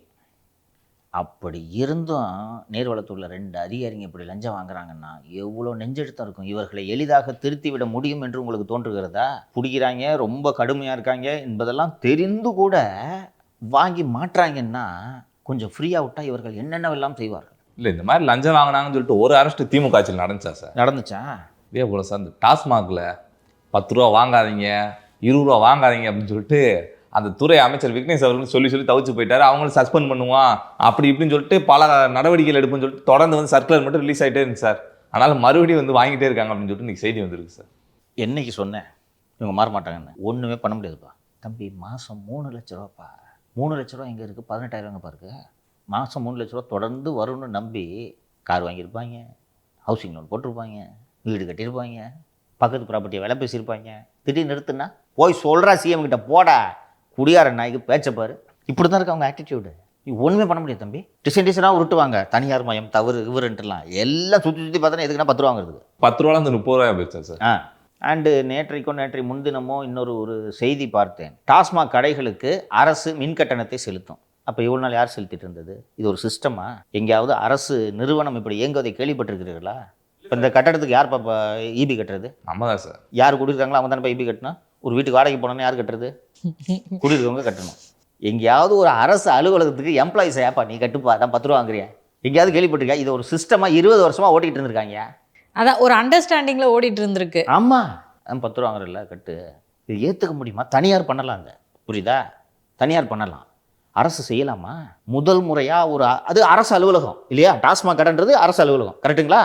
முதல் முறையாக அரசு அலுவலகத்துக்கு அரசு மின் கட்டணம் செலுத்துகிறது. இது ஒரு செய்தி. ஆமாம், அந்த முந்திரி பக்கோடா மாதிரி தான். முந்திரி பக்கோடா வாங்கி தர சொல்றீங்க எங்களை வந்து. கரெக்ட். ஸோ இப்போ இப்படி வந்து சிஸ்டத்தையே கொலாப்ஸ் பண்ணி வச்சிருந்திருக்காங்க திமுக. அப்போல்லாம் பொங்காம கம்யூனிஸ்டுகள் இப்போ பொங்குறாங்க. 4 நாட்களுக்கு முன்பு ஓய்வு பெற்ற உளவுத்துறையின் ஐஜி திரு கண்ணப்பன் அவர்கள் தினமணியில் ஒரு கட்டுரை எழுதியிருந்தார். காவல்துறையில் கையூட்டு, எங்கே இந்த லஞ்சம் காவல்துறையில் தொடங்குகிறது அப்படின்றதுக்கு எழுதியிருந்தார். அக்யூஸ்டு வர்றாங்க, அந்த அக்யூஸ்டுக்கு சாப்பாடு வாங்கி போடணும், அந்த அக்யூஸ்டை நீதிமன்றத்திற்கு அழைத்து செல்ல வேண்டும். முன்னாடிலாம் கைதிகளை பேருந்துகளில் தான் அழைத்து செல்வார்கள். இப்போது கைதிகளை பேருந்துகளில் அழைத்து செல்வது பாதுகாப்பு இல்லை என்ற காரணத்தால் அவர்களுக்கு தனியார் வாகனங்கள் ஏற்பாடு செய்ய வேண்டியது இருக்கிறது. இதுபோக ஒரு வழக்கின் புலனாய்வில் ஆய்வாளரும் இதர காவல்துறை அதிகாரிகளும் சம்பவ இடத்திற்கு செல்ல வேண்டும், குற்றவாளிகளை தேடி செல்ல வேண்டும். இதற்கெல்லாம் செலவு ஆகும். இந்த செலவுகளை ஈடுகட்டுவதற்கென்று ஆரம்பித்த வசூல் வழக்கின் சொத்துக்களை கபலீகரம் செய்வதில் சென்று இன்று முடிந்திருக்கிறது. ஸோ பல்வேறு சீர்திருத்தங்களை மேற்கொள்ளக்கூடிய அரசு இந்த புலனாய்வு செலவுகள் என்று இருக்கக்கூடிய இந்த செலவுகளை ஈடு செய்வதற்கென்று நிதியை ஒதுக்கினால் இந்த ஊழலை ஓரளவுக்கு ஒழிக்க முடியும் அப்படின்ட்டு சொல்லியிருந்தார். இதற்கான முயற்சிகளை 60 ஆண்டுகளாக எந்த அரசும் எடுத்ததில்லை. யோசிச்சு பாருப்பா, டாஸ்மாக் கடை கவர்மெண்ட் கடை, எப்படா அதுக்கு இபி சார்ஜ் கட்டுறீங்கன்னு ஒரு அரசு நிறுவனம் கவலையே போடாமல் 20 வருஷமாக எப்படியாவது கட்டு. அவங்க கிட்ட கேட்டால் இபி கட்டுனா அதுக்கு தான் 10 ரூபா வாங்குறேன். வாடகை கூட 2000 ரூபாய் தானே சார் சொன்னாங்க. ஆமாம். இன்னொன்று, ஒரிஜினல் வாடகை 2 லட்ச ரூபா இருக்கும், கவர்மெண்ட் 2000 ரூபா கொடுங்க அதுக்கு. சிட்டிக்குள்ள நீ டாஸ்மாக் ஃபைல்ஸை எடுத்து பார்த்தன்னா சூளைமேடில் இருக்கக்கூடிய ஒரு டாஸ்மாக் கடைக்கு 2000 ரூபா வாடகை கொடுத்துட்ருப்பாங்க. 2000 ரூபா வாடகைக்கு சூளைமேடில் இடம் கிடைக்குமா? இதெல்லாம் திங்கட்கிழமை தொடங்கி செவ்வாய்க்கிழமை முடிக்க முடியும் என்று நான் சொல்லவில்லை. இப்போது இதெல்லாம் நல்ல முன்னேற்றம். ஏன்ப்பா நாங்களே கரண்ட் பில் கட்டுறோம்ப்பா அப்படின்றோம். படிப்படியாக இதை சரி செய்யுங்கள். இதை சரி செய்கிறது பெரிய வேலை. இது நீங்கள் இன்றைக்கி ஆரம்பிச்சிங்கனாலே 5 வருஷம் ஆகும் இதை சரி பண்ணுறதுக்கு. தூக்கி தனியாட்ட கொடுத்துட்டு போங்க. தனியாட்டையும் வருவாய் தானே வரப்போகுது, எதுக்கு மல்லு கட்டிகிட்டு இருக்கீங்க? இல்லை, இவ்வளோ நல்ல இடத்துல கரண்ட் பில்லாக அவங்க கட்டுறேன்னு சொல்லிட்டு கட்டுறாங்க, அப்படியாவது குறையுமா? 10 ரூபா 20 ரூபா. தம்பி அது நடக்காது ராஜா. நீ என்ன சுற்றி 10 ரூபாய்க்கு வர நீ? நான்சென்ஸ். இவர் சிஎம் பாட்டு பாட்டினர்னா வாங்க நிறுத்திடுவாங்களா? அது நடக்காது ராஜா. அதை தவிர வேறு எதுவாக இருந்தாலும் பேசு. சார், அடுத்ததா லஞ்ச ஒழிப்புத்துறைக்கு வெங்கட்ராமன் அவர்களை போடுங்க, நல்ல ஆஃபீஸரு, எல்லாம் அவருக்கு தெரியும், போடுங்க நீங்கள் படித்து பல சொல்லியிருக்கீங்க சார். அவர்கிட்ட என்னங்க லஞ்ச ஒழிப்புத்துறைக்கு வரீங்களான்னு கேட்டால், அங்கெல்லாம் வந்து அரசியல் எழுத்தம் வரும், அதனால் நான் அங்கேலாம் வரல, தீயணைப்புத்துறையிலே உட்காந்துருக்கேன் அப்படின்னு சொல்லிட்டு அவர் சொன்னதாக செய்தி வந்திருக்கு சார். இது உண்மைதானா? இருக்கலாம். விரைவில் ஓய்வு பெற இருக்கிறார். சிபிஐயில் பணியாற்றிய அதிகாரி, லஞ்ச ஒழிப்புத்துறையில் பணியாற்றிய அதிகாரி, ஆன்டி கரப்ஷன் ஒர்க்கு என்றால் என்னவென்று தெரிந்த அதிகாரி என்பதால் அவர் அந்த பதவிக்கு பொருத்தமானவராக இருப்பார் என்பதால் தான் நான் அவரது பெயரை பரிந்துரைத்தேன். ஜூனியர்டனில் வந்திருக்கக்கூடிய செய்தி அவருக்கு விருப்பமில்லை. இப்போது ரீசெண்டாக அவருக்கு ஹார்ட் அட்டாக் வந்து ஸ்டென்ட், அதான் அந்த டிஜிபியாக இருக்கும்போது பொறுப்பு டிஜிபி, அதனால் நிம்மதியாக ஓய்வு பெறலாம் என்று அவர் முடிவெடுத்து விட்டதால் ஆனந்த்குமார் சோமானி என்பவரது பெயர் பரிந்துரைக்கப்பட்டிருக்கிறது என்கிறார்கள். நீங்கள் ஆனந்த்குமார் சோமானியை போடுங்க, வித்யா குல்கர்னியை போடுங்க, ராத்தோரை போடுங்க, இல்லை வெங்கட்ராமனை கூட போடுங்க, யாராவது ஒருத்தரை போடுங்க. ஏன் அந்த பதவியை காலியாக வைத்திருக்கிறீர்கள் என்பது தான் எனக்கு புரியாத புதிராக இருக்கிறது. திருடனவங்கள விடமாட்டேன்றதை பல முறை முதல்வர் சொல்லிட்டார். இது எங்கள் அரசோட நோக்கம்னு சொல்லிட்டார். சட்டப்பேரவையில் 3 கோப்பு ரெடியாக இருக்குது, ஓப்பன் பண்ண வச்சிடாதீங்கன்னு சொல்லிட்டார். விஜிலன்ஸுக்கு ஒரு டைரக்டர் போடுறதுல உங்களுக்கு என்ன பிரச்சனை? அதிகாரிகளாக இல்லை, அருணை தானே போடாதீங்கன்றோம், யாருமே போடாதீங்கன்னு சொல்கிறோம். அப்போ அருண்ன்ற பெட்ரோமாக்ஸ் லைட் இல்லைன்னா நீங்கள் யாருமே போட மாட்டீங்க, அப்படி புரிஞ்சுக்கலாமா? ஒருவேளை அந்த சீட் அருணுக்காக காத்திருக்கிறதா? அருணுக்காக புழல் சிறை காத்திருக்கிறது. கொஞ்சம் வெயிட் பண்ணுங்கள். நேற்றைக்கு தான் லஞ்ச ஒழிப்புத்துறை அதிகாரி வந்து விசாரித்து விட்டு சென்றாரா நான் கொடுத்த புகாரை பற்றி? அப்படி என்றால் என்ன பொருள்? விசாரணை தொடங்கிவிட்டது. இனி கலை அண்ணா காப்பாற்ற முடியாது, ஜான் அண்ணா காப்பாற்ற முடியாது, நிர்மல் அண்ணாவும் காப்பாற்ற முடியாது அருணை. அவர் இதே மாதிரி விசாரணை கூப்பிடுவாங்களா சார்? யார? அருண் அவர்கள். அப்புறம் சம்மனு. ஸோ இது பூர்வாங்க விசாரணை. ப்ரிவென்ஷன் ஆஃப் கரப்ஷன் ஆக்டோட லேட்டஸ்ட் அமெண்ட்மெண்ட் படி முழுமையான விசாரணையை தொடங்குவதற்கு அரசு அனுமதி தர வேண்டும். அந்த அரசு அனுமதி வந்தால்தான் வழக்கு பதிவு செய்து விசாரணை நடத்த முடியும். ஆனால் ஒரு புகாரில் முகாந்திரம் இருக்கிறதா இல்லையா என்ற விசாரணையை லஞ்ச ஒழிப்புத்துறை மேற்கொள்வதற்கு சட்டத்தில் இடம் இருக்கிறது. அந்த அடிப்படையில் தான் இந்த விசாரணை நடந்தது. ஸோ அவருக்கு புழல் சிறை தான் காத்திருக்குது, லஞ்ச ஒழிப்புத்துறை இயக்குனர் பதவி காத்திருக்குதா? லஞ்ச ஒழிப்புத்துறை இயக்குனர் மேலே விசாரணை பார்த்தீங்கல்ல, முன்னாள் இயக்குனர் மேலே. இனிமேல் போடுவாங்களே, ட்ரை பண்ண சொல்லுங்களேன் கலையை. முதல்வர் விழித்து கொண்டு விட்டார். ஆட்சிக்கு வந்த புதிதில் ஏதோ இவர் சொல்கிறார், அவர் சொல்கிறார், கூட்டணி கட்சி தலைவர் சீட்டா சொல்கிறார் என்று போஸ்டிங்கை போட்டு விட்டு விட்டார். பிறகு விவரம் தெரிந்து என்னங்க இவ்வளோ பேர் விமர்சனம் பண்ணுறாங்களே என்று தலைமைச் செயலாளரிடம் கேட்டபோது தப்பு தான் சார் நீங்கள் பண்ணது என்று சொன்னதனால் மாற்றிவிட்டார். மீண்டும் அந்த தவறை செய்வார் முதல்வர். ஆனால் கிட்டத்தட்ட எனக்கு இந்த 3 சிலிண்டர்லாம் எனக்கு எதிர்பார்ப்பே இல்லைப்பா. 3 சிலிண்டர், இந்த ஃப்ரீ பஸ்ஸு, இதெல்லாம் இல்லை. எனக்கு இவங்களை திமுகங்களை பிடிச்சி ஜெயிலில் போடணும். திருட்டுனவங்க உப்பத்தினவன் தண்ணி குடிக்கணும். அதிமுக அரசு வந்திருந்தால் கூட எனக்கு நம்பிக்கை இருந்திருக்காது. ஏன்னா அவர் தான் இப்போ ஏற்கனவே டீலிங்கில் இருந்தார். வந்தாலும் புது டீலிங் போடுவாங்க. அதனால் எனக்கு பெரிய அளவு நம்பிக்கை இல்லை. ஏன்னா இவங்க எல்லாம் செட்டிங்கில் ஓடுதுன்றது எனக்கு தெரியும். ஏதோ 1-2 பேராவது நடவடிக்கையில் சிக்குவார்கள் என்று தான் நான் நினைத்து கொண்டிருந்தேன். இந்த அரசு நாங்கள் ஒருத்தரையும் விடமாட்டோன்னு சிஎம்ஏ சொல்லிட்டாரு. விடமாட்டோன்னு சொல்லிக்கிட்டே இருப்பீங்களா? இல்லை, ஒட்டுமொத்த மக்களோட எதிர்பார்ப்புமே கூட ஊழல் பண்ண எல்லா அமைச்சரும் உள்ள வைங்க அப்படின்றது தான். அப்போ உங்கள் மீது இவ்வளோ நம்பிக்கை வச்சுருக்காங்க, நீங்கள் டெலிவரி பண்ண மாட்டேங்கிறீங்களே. டைம் வரும்போது ஓப்பன் பண்ணுவேன்னு அவரே சொல்லியிருக்காரு. குறைந்தபட்சம் லஞ்ச ஒழிப்புத்துறைக்கு இயக்குனரை போடுறதுல என்ன இருக்குது? யூ ஆர் சீரியஸ் இன் திஸ்ன்ற ஒரு அண்டர்ஸ்டாண்டிங்காவது வரும். இல்லை நான் நாளைக்கே தூக்கி சேகர்பாபு உள்ளே போடுங்கன்ட்டு நான் சொல்லலை. முடியவும் முடியாது, அது சட்டத்தில் அதுக்கு இடம் இல்லை. ஆனால் விஜிலன்ஸ் டைரக்டர் ஃபில்அப் பண்ணுறதுக்கு உங்களுக்கு என்ன டிஃபிகல்ட்டி? அருண் அவர்கள்னு ஆரம்பிச்சிட்டிங்க சார். அவர் மீது மணி லாண்டரிங் பண்ணிருக்காருன்னு சொல்லிட்டு தான் நீங்கள் லஞ்ச ஒழிப்புத்துறையில் புகார் கொடுத்தீங்க. இன்றைக்கி அந்த மணி லாண்டரிங் பண்ணால் சொத்துக்களையும் வந்து பறிமுதல் பண்ணலாம் அப்படின்னு சொல்கிற மாதிரி ஏதோ ஒரு தீர்ப்பு வந்துருக்கு சார். எனக்கே புரியல, அது என்னன்னு நீங்களே சொல்லிடுங்க.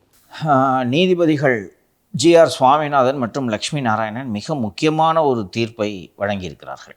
தமிழ்நாட்டில் 1997 தான் இந்த சட்டம் உருவாக்கப்பட்டது. டான்பிட் ஆக்ட் என்று அது சொல்லப்படுகிறது. Tamil Nadu protection of interest of depositors. நான் ஏற்கனவே ஒரு நிகழ்ச்சியில் சொன்னேன் என்று நினைக்கிறேன். 91 to 96 காலகட்டத்தில் ஏராளமான நிதி நிறுவனங்கள் முளைத்தன என்று நான் சொன்னேன். அனுபவ் ஃபினான்ஸு, ஈஸ்வரி சிட்ஸுன்னு நினைக்கிறேன், ரமேஷ் கார்ஸு, 24% வட்டி, 1 லட்ச ரூபா போட்டால் மாதம் 2000 கடைசி வரைக்கும் வந்துக்கிட்டு இருக்கோம் அப்படின்னு சொல்லிட்டு சொன்னாங்க. இது மாதிரி ஏகப்பட்ட நிதி நிறுவனங்கள்.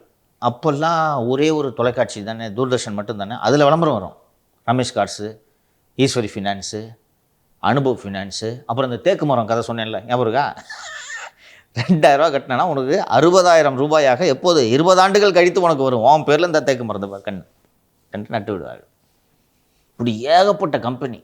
அதில் முதலீடு செய்தவர்களில் பெரும்பாலானோர் சீனியர் சிட்டிசன்ஸ், அரசு பணிகளிலிருந்து ஓய்வு பெற்றவர்கள். அவங்களுக்கு கணக்கு என்னென்னா, இந்த பிள்ளைங்களெல்லாம் நம்ப முடியாது, இந்த கிராஜுவேட்டி பணம் லம்பாக வருது, இதை கொண்டு போய் இப்படி போட்டால் 1 லட்ச ரூபாய்க்கு 2000 ரூபாய், 20 லட்ச ரூபா போட்டால் என்று காலோடு போட்டாங்க.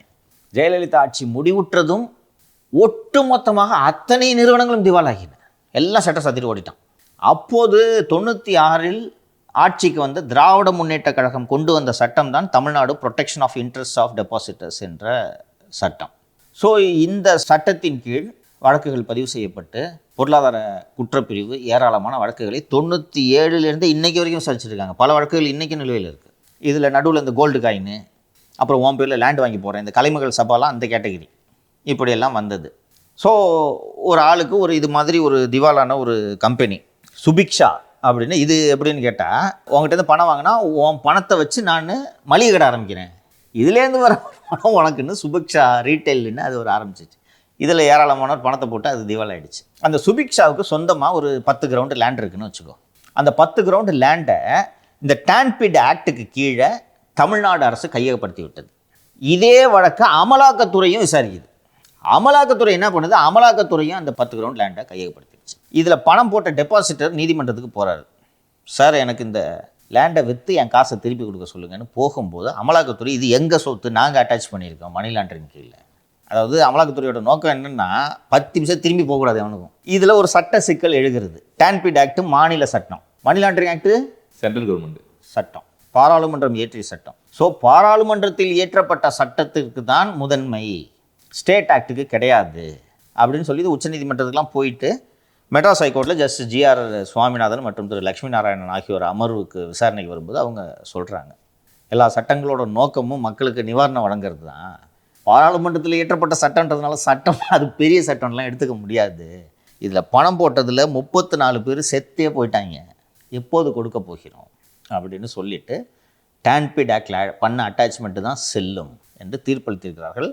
அந்த வகையில் இது ஒரு குறிப்பிடத்தக்க தீர்ப்புன்றதுனால தான் ஹிந்துவோட இது செய்தியாக வந்திருக்கிறது. அதனால தான் இதை அடுத்ததா Chennai advisory board and human ரைட்ஸுக்கு வந்துட்டு புதிய ஓய்வு பெற்ற நீதிபதிகள்லாம் போட்டிருக்காங்க சார் தமிழ்நாடு அரசு. உள்ளபடியே தமிழக வெற்றி கழக அரசை மனதார பாராட்டுகிறேன். எப்போதுமே இது போன்ற நியமனங்கள் ஆட்சியாளர்களுக்கு துதிபாடுபவர்களால் நிரப்பப்படும்.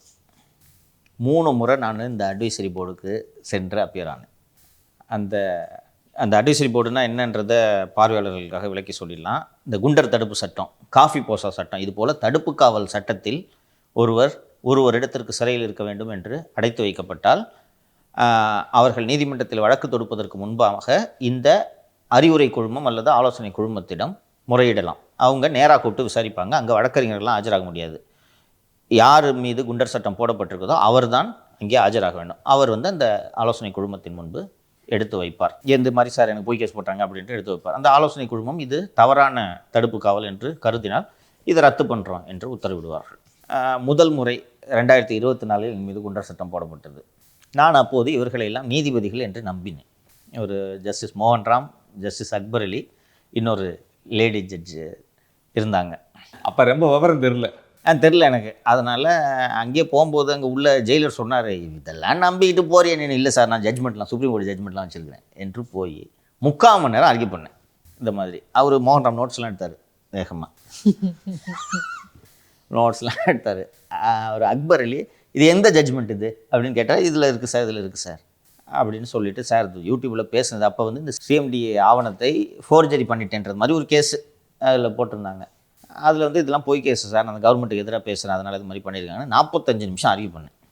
ஆர்கியூ பண்ணணுன்னு எனக்கு ஒரு நம்பிக்கை, பரவாயில்ல ஆர்கியூ பண்ணியிருக்கோம். பாயிண்ட்ஸ்லாம் எடுத்தாங்க. அந்த ஜட்மெண்ட் காப்பி இருக்கா உங்ககிட்ட அப்படின்னு இருந்தாங்க சார் அப்படின்னு கொடுத்துட்டாங்க. சரி நல்லா பண்ணியிருக்கோம் அப்படின்ட்டு போய் சந்தோஷமாக தெம்பாக போகிறேன். ஒரு வாரத்தில் வந்துச்சு, உங்களது குண்டர் தடுப்பு சட்டம் உறுதி செய்யப்படுகிறது அப்படின்ட்டு. அப்புறம் ஜஸ்டிஸ் ஜிஆர்எஸ் கிட்ட போய் அவர் அதை ரத்து செய்து உடனிருந்த இன்னொரு நீதிபதி அதற்கு மறுப்பு தெரிவித்து 3வது நீதிபதி வேறு மாதிரி தீர்ப்பு கொடுத்து அதற்கு எதிராக உச்சநீதிமன்றம் போய் உச்சநீதிமன்றம் உடனடியாக இதை விசாரிக்க வேண்டும் என்று உத்தரவிட்டு மாண்புமிகு நீதிபதி திரு SM சுப்பிரமணியம் அவர்கள் தலைமையிலான அமர்வு விரிவான தீர்ப்பு, இது கருத்து சுதந்திரத்துக்கு எதிராக போடப்பட்ட குண்டர் சட்டம் என்று அற்புதமான ஒரு தீர்ப்பை வழங்கியது. சேதான் தீர்ப்பு தான் வந்துருச்சே, ஓகே கிளம்பலாம் அப்படின்னு பார்த்தோன்னா அடுத்த குண்டர் சட்டம். இந்த குண்டர் சட்டத்துக்கு எதிராக நேரடியாக உச்சநீதிமன்றம் போயிட்டேன். உச்சநீதிமன்றம் போன உடனே அப்போ தான் உச்சநீதிமன்றம் ரத்து பண்ணியிருக்கு. திருப்பி 2வது குண்டர்ஸ் போட்டாங்கன்னா என்ன ஆகணும்னு நேராக உச்சநீதிமன்றம் போயாச்சு. இதுதான் ரொம்ப சீக்கிரமாக அந்த குண்டர் சட்டத்தை ரத்து. ஆமாம், உச்சநீதிமன்றம் போன உடனே உச்சநீதிமன்றத்துக்கு போய் மறுநாள் என் வழக்கு விசாரணைக்கு வருகிறது. முதல் நாள் நான் இதே ஆலோசனை குழுமத்துக்கிட்ட போகிறேன். உள்ள நுழைஞ்சவொடனே அக்பர் அலி சிரிச்சாரு, வாங்க அப்படின்னு. என்னப்பா நோட்ஸ் ஏதாவது வச்சிருக்கியா அப்படின்னு கேட்டாரா?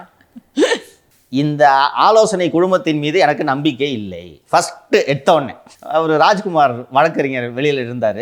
திருப்பி அதே ஜட்ஜ்மெண்ட்டை கொடுத்தாரு. இல்லை ப்ரோ போய் பேசுங்க நீங்கள். பேச முடியாதுயா, இவங்களுக்கெல்லாம் எதுக்கு மரியாதை, பேச முடியாது அப்படின்னா. இல்லை எதாவது பண்ணேன், நாளைக்கு சுப்ரீம் கோர்ட்டில் வருது, இவங்க கன்ஃபார்ம் பண்ணிட்டு பார்த்துக்கிறேன், நான் கன்ஃபார்ம் பண்ண சொல்லியா பார்த்துக்கிறேன் என்று போனேன். ஃபஸ்ட்டு வாட்டி 3/4 மணி நேரம் ஆர்கியூ பண்ணேன், கன்ஃபார்ம் பண்ணாங்க. 2வது வாட்டி போய் உங்கள் மேலெல்லாம் எனக்கு நம்பிக்கை இல்லை என்று சொன்னேன். அப்போ ரத்து பண்ணுறாங்க. ஏன்? சுப்ரீம் கோர்ட்டில் கேஸ் வருது, கவர்மெண்ட்டு அங்கே போய் அட்வைசரி போர்டு ரத்து பண்ணிடுச்சிங்கன்னு காட்டணும் போச்சு. இதற்காக 2வது முறை ரத்து செய்தார்களா? 3வது முறை குண்டர் சட்டம் போட்ட பிறகு தாவேக அரசு வந்து விட்டது. இதே ஜஸ்டிஸ் மோகன் ராம், அக்பர் அலி, அந்த லேடி ஜட்ஜ். இந்த முறை போன போது தாவேக அரசு வந்துருச்சு, வெளில வந்துருவோன்ட்டு எனக்கு தெரியும். ஹைகோர்ட்லேயே ஃபைல் பண்ணியாச்சு. ஜஸ்டிஸ் ஜிஆர்எஸ் பெஞ்சில் தான் வருது. அது எப்படி ஜிஆர்எஸ் ரிலீஸ் பண்ணிட்டு வரேன் அடுத்த நாள் வந்து திரு ஜிஆர்எஸ் கிட்ட விசாரணைக்கு வருது. போய் குண்டாசுதான்ற அடிப்படையில் ரிலீஃப் கொடுத்துருப்பாங்க. குண்டாஸ் கன்ஃபார்ம் பண்ணியிருந்தா என்ன கவர்மெண்ட் என்ன பேச்சு சுதந்திரத்துக்கு எதிராக இருக்குன்னு சொல்லிட்டு ஒரு ஜட்ஜ்மெண்ட் வந்து ஒன்று இருக்கும். போனேன் இந்த வாட்டி, சார் இப்போவும் சொல்கிறேன் உங்க மேலே நம்பிக்கை இல்லைன்னு. 3வது முறை சிரிச்சாங்க. அப்புறம் இந்த வாட்டி ஃப்ரெண்ட் ஆகிட்டாங்க. அவங்களும் இந்த வாட்டி ப்ரெஷர் இல்லை. அதான் அந்த அயோக்கியர்கள் ஒழிந்து விட்டார்கள் அல்லவா, அருணும் ஒழிந்து விட்டார். அதனால் அவங்களுக்கு ப்ரெஷர் இல்லை, ஜாலியாக பேசினாங்க ரொம்ப நேரம். அப்புறம் ஏன் இப்படி பண்ணுறீங்க, ஏன் இப்படிலாம் பேசுகிறீங்க, நீ என்னை பற்றி கூட பேசியிருக்கப்பா, நான் வச்சுருக்கிறேன் அப்படின்னாரு ஜட்ஜு, நீ என்னை பற்றி பேசியிருக்கிறேன் அப்படின்ட்டு. ஸோ ஆளுங்கட்சி சார்ந்து இருப்பவர்கள், ஆளுங்கட்சி சொன்னதை கேட்கும் நபர்களைத்தான் தேர்ந்தெடுத்து இவர்கள் நியமிப்பார்கள். இந்த முறை ஓய்வு பெற்ற உயர்நீதிமன்ற நீதிபதி திரு பாரதிதாசன், திரு கலையரசன் மற்றும் திரு பார்த்திபன் ஆகியோரை போட்டிருக்கிறார்கள். இவர்கள் தாவேக சார்பானவர்கள் அல்ல, நியாயமாக தீர்ப்பு வழங்கக்கூடியவர்கள். அண்டு நம்ம 3 பேருமே ஜெயிலில் இருந்திருக்கோம். உங்களுக்கு தெரியாது, ஆண்கள் ஜெயிலில் தான் இந்த சிக்கல். இந்த குண்டாசு போட்டால் என்னென்ன புலம்புவாங்கன்றதை நீ பார்த்துருப்பீங்க. அண்ட் 98% பேருக்கு போர்டு இதை ரத்து பண்ணுன்ற நம்பிக்கையே கிடையாது. போர்டு போலீஸ் சொல்கிறத கேட்குன்ட்டு அத்தனை பேரும் நம்புகிறோம் ஜெயிலில் இருக்கிறது. அதுபோல் இல்லாமல் நியாயமற்ற குண்டர் தடுப்பு சட்டங்களை இந்த அறிவுரை குழுமம் ரத்து செய்யும் என்ற நம்பிக்கையை ஏற்படுத்தும் விதத்தில் நீதிபதிகள் தேர்ந்தெடுக்கப்பட்டிருக்கிறது. இது இதில் மட்டும் இல்லை, இப்போது அடுத்ததாக மனித உரிமை ஆணையத்துக்கான உறுப்பினர்கள் மற்றும் உறுப்பினர்களை நியமனம் செய்திருக்கிறார்கள். ஓய்வு பெற்ற உயர்நீதிமன்ற நீதிபதி மஞ்சுளா மற்றும் ஓய்வு பெற்ற IAS அதிகாரி சுகந்தி ஆகியோர் இந்த மனித உரிமை ஆணையத்துக்கு நியமிக்கப்பட்டிருக்கிறார்கள். இதற்கு முன்பு அங்கே திமுக மேடை பேச்சாளர் மற்றும் வழக்கறிஞர் மற்றும் எனது நண்பர் கண்ணதாசன் அங்கே இருந்தார். நல்ல மனிதர், எனக்கு நண்பர் தான். ஆனால் அவருக்கு வேலையே இந்த போலீஸ் அதிகாரிகளை காப்பாற்றுவது மட்டுமே. இப்போ சொல்லலாம், ஒன்றும் தவறு இல்லை. இந்த மாநில மனித உரிமை ஆணையத்தின் தலைவராக ஓய்வு பெற்ற தலைமை நீதிபதி மணிக்குமார் என்பவர் இருந்தார். அவர் வந்ததும் இந்த போலி என்கவுண்டர்லாம் விசாரணைக்கு அவராக தானாக முன் வந்து விசாரணைக்கு உத்தரவிட்டார். அப்புறம் காஞ்சிபுரம் பக்கத்தில் ஒருத்தரை அடித்து இடுப்புலாம் உடைச்சினாங்க. அந்த வழக்குக்கு விசாரணைக்கு உத்தரவிட்டார். அதை விட சிறப்பு, அது என்னப்பா அது இந்த ரவுடிகளுக்கு புரியும் மொழியில் பேசுவேன், அது என்ன மொழி வந்து சொல்லு ராஜா என்று அருணுக்கு நோட்டீஸ். என்ன நடந்துச்சு தெரியுமா? ஜட்ஜை மிரட்டிட்டாங்கப்பா. மிரட்டினது யார் தெரியுமா? அருண். அவங்க பாதுகாப்பு அதிகாரிகள் வேறு வழியிலும் நீதிபதி மிரட்டப்பட்டார். நான் அதை உள்ளே போக விரும்பலை. கொஞ்சம் யோசிச்சுப்பார். ஒரு ஸ்டேட் ஹியூமன் ரைட்ஸ் கமிஷனோட சேர்மேனு அதுக்கு செக்யூரிட்டியை விட்ரா பண்ணுறதுக்கு எவ்வளோ துணிச்சல் வரும் செஞ்சார். ஸோ அங்கே வந்து போலீஸ்காரங்க மனித உரிமை மீறல்களில் ஈடுபடுகிறார்கள் என்று தான் புகார் போகும். அவங்கள காப்பாற்றுறதுக்காக தான் அந்த மனித உரிமை ஆணையமே வேலை செஞ்சிச்சு. அதுவும் குறிப்பாக கண்ணதாசன் இவங்களை காப்பாற்றுறது மட்டும்தான் அவருக்கு வேலை. இந்த ஆர்எஸ் பாரதி இந்த சைதப்பட்ட வாக்காளர்களுக்கு சாபம் விட்டார்ல, அந்த மேடையில் உட்காந்துருக்காரு கண்ணதாசன். அவரை கொண்டு போய் அங்கே ஜட்ஜாக்குனீங்கன்னா, ஸோ இந்த அரசு இது போன்ற பாடிஸ், இந்த human rights commission, information commission, RERA, இது போன்ற ஆணையங்கள் அண்ட் இண்டிபெண்ட் பாடிஸுக்கெல்லாம் ஃபேராக அப்பாயின்மெண்ட்டை பண்ணுறாங்க. இந்த அரசு சொல்லி பதவியை ராஜினாமா செய்யாமல் அட்டை பூச்சி போல இன்னும் அந்த பதவியில் ஒட்டி கொண்டிருப்பது மாநில தேர்தல் ஆணையர் ஜோதி நிர்மலசாமி. அவர் மீது விரைவில் ஊழல் புகார் வர இருக்கிறது. அந்த அடிப்படையில் அவரை பதவி நீக்கம் செய்வதற்கான வேலைகளில் தமிழக அரசு ஈடுபடும் என்று நம்புகிறேன். சார், அடுத்ததா இந்த SC/ST ஆணையம் இருக்குல்ல சார், அங்கே வந்து திமுகவால் நியமிக்கப்பட்ட அந்த உறுப்பினர்கள்ட்ட சோகாஸ் நோட்டீஸ் அனுப்பியிருக்காங்க சார், எங்கள் விளக்கம் கொடுங்க அப்படின்னு சொல்லிட்டு. இது ஏற்கனவே நாம் பேசியதோட தொடர்ச்சி தான். எல்லாமே திமுக அனுதாபிகள், திமுக சார்பு உடையவர்களாக அங்கே நியமித்திருக்கிறார்கள். மிகச்சிறப்பான எழுத்தாளர் இமயத்தை அதன் உறுப்பினராக நியமித்திருந்தார்கள். பட் இந்த அரசு அவரிடம் விளக்கம் கேட்டிருக்கிறது. நீங்கள் ஆணையத்தின் உறுப்பினராக சரிவர செயல்படவில்லை என்ற அடிப்படையில் அவரிடம் விளக்கம் கேட்டிருக்கிறார்கள். ஆனால் இது அரசியல் பழிவாங்கல் என்று இமயம் தரப்பில் தெரிவிக்கப்படுகிறது. டிஎம்கே அப்பாயிண்டீஸ், கவர்மெண்ட் மாறிடுச்சு, ஜஸ்ட் கோ, அவ்வளோதான். இல்லை வளவலன்னு பேசுறதுக்கு ஒன்றும் இல்லை.